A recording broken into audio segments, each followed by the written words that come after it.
कमाई छोटी या बड़ी हो सकती है, पर रोटी की साइज़ लगभग सब घर में एक जैसी ही होती है। बस उसे परोसने का जो भाव होता है वो भिन्न प्रकार के होते हैं।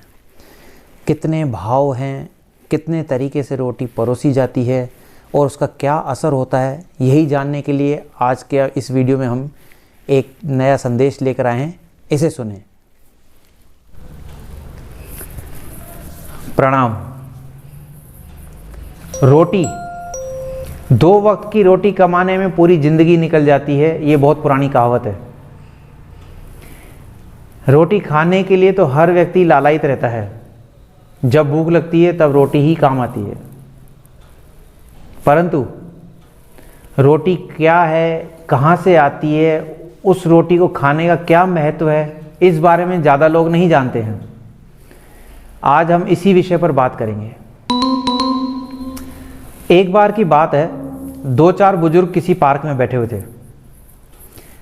ऐसे ही बातें करते करते अचानक विषय निकला रोटी का। तो रोटी में जब चर्चा होने लगी तो एक मित्र ने कहा, उस मित्र ने अपने सभी दोस्तों से पूछा, जानते हो रोटी कितने प्रकार की होती है?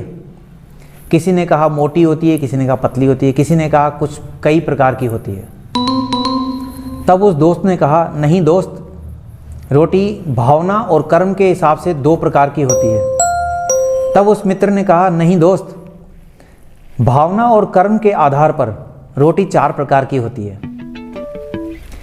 पहली सबसे स्वादिष्ट रोटी माँ की ममता की और वात्सल्य की भरी हुई, जिससे पेट तो भर जाता था पर मन कभी नहीं भरता। उनमें से एक दोस्त ने कहा, 16 आने सच, पर शादी के बाद माँ की रोटी कम ही मिल पाती है। उस दोस्त ने कहा, हाँ वही तो बात है। फिर उन्होंने आगे कहा, दूसरी रोटी पत्नी की होती है, इसमें समर्पण और अपनापन होता है, उससे मन भी भर जाता है और पेट भी भर जाता है। ये सुनकर सभी दोस्तों ने कहा, क्या बात कही है यार, इस बारे में हमने कभी सोचा ही नहीं था। फिर तीसरी रोटी किसकी होती है? उन दोस्तों में से किसी एक ने पूछा।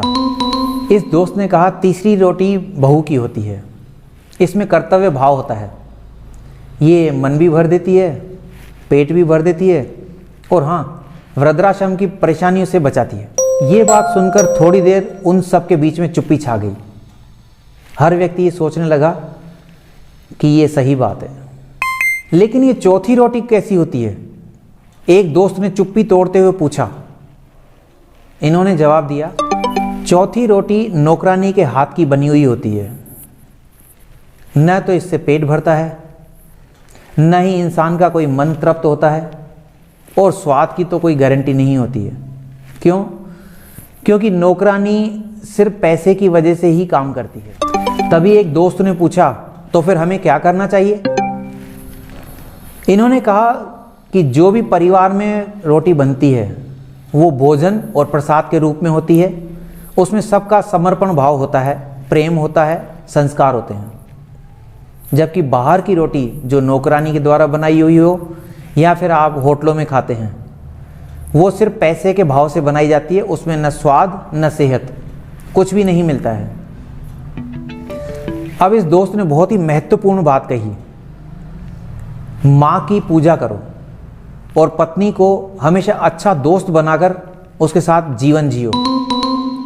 बहू को अपनी बेटी समझो और छोटी मोटी गलतियों को नज़रअंदाज कर दो। अगर बहू खुश हो गई तो बेटा भी आपकी सेवा करेगा। अब यदि हालात चौथी रोटी तक ले आए तो भगवान का शुक्रिया अदा करना कि उन्होंने हमें जिंदा तो रख रखा है। अब इस अवस्था में स्वाद पर ध्यान मत दो, सिर्फ जीवन जीने के लिए खाना खाओ।